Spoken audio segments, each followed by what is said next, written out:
Hello everyone, welcome to the SAT video series. In this video, we'll be solving together first 5 questions of Section 3 of SAT 2018. So let us begin with question number 1. Lardarius spent a total of $200 to lease a snowboard equipment. So the snowboard equipment cost $200 at the Winter Mountain during his vacation. Each day of his vacation, he purchased a lift ticket for $44. And if Lardarius purchased T lift tickets, how much money in dollars did Lardarius spend during his vacation at the Winter Mountain on snowboard equipment and lift tickets? So basically we need the total amount which Lardarius is spending on the equipment and the ticket. So this is a very easy question here.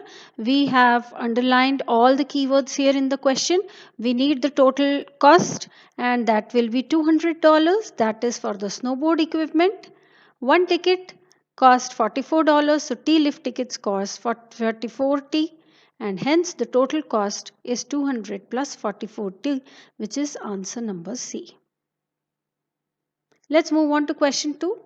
Which of the following expression is equivalent to this given expression here? Now, how do we do this question? Let us look at all the 4 answer choices. We see that C and D has got 4 terms, A and B 2 and 3 terms. Let us look at just the term which has R in it. Okay, if you look in the above expression, the term having R is 5R. And when this plus 2 gets distributed here, we get a plus 2R. So we are sure that the resultant expression has to have a 7R. Okay, and that is not the case in A, B or C. It is only there in choice D and hence this is our answer. We do not have to perform the simplification of the entire expression. Just pick up one term which you think will help you to differentiate between the 4 choices and you can take the correct answer. Question number 3. Which of the following equation represents the line in the xy plane? It is a line, so it is of the form y is equal to mx plus c. It should be there in your mind.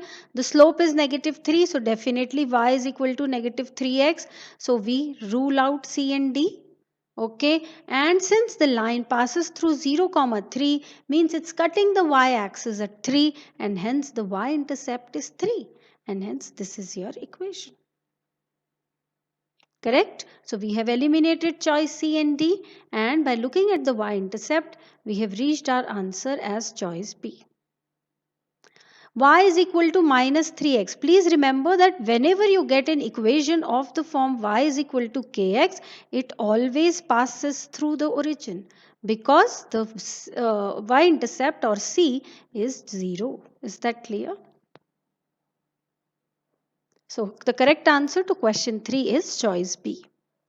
Let us move on to question 4 now. I hope everyone has understood the techniques which we are using to solve the questions and how quickly we are able to take the correct answer. Now how do we solve question 4 here? They have given one expression and we have to find out the equivalent expression.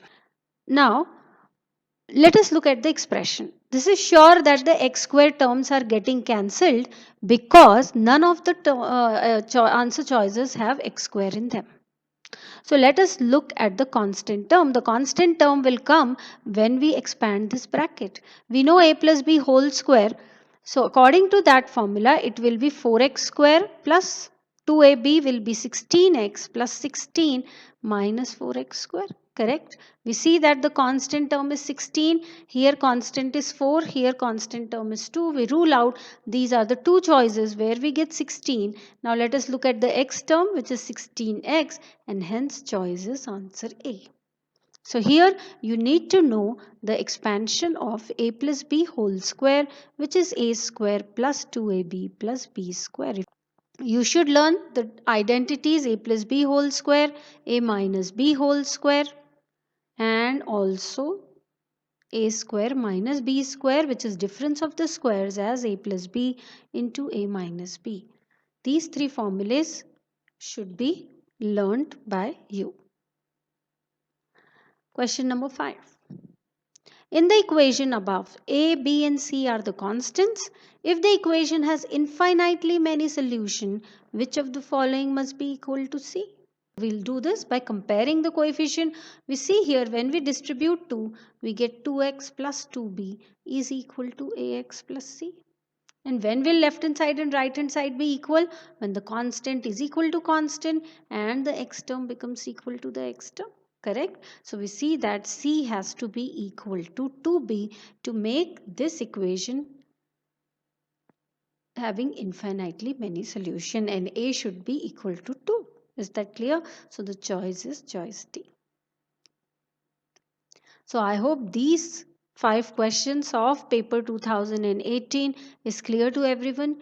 In the next video, we will be solving the next 5 questions of the same section. If you have any doubts regarding these questions, you can send me an email at kirti.mathacademy@gmail.com. If you have any doubts regarding any SAT topic, please do not hesitate to send me a comment on this YouTube video and I'll help you with your doubt. This is my YouTube channel Math Academy. If you have liked my videos, please don't forget to like, share and subscribe. Thank you.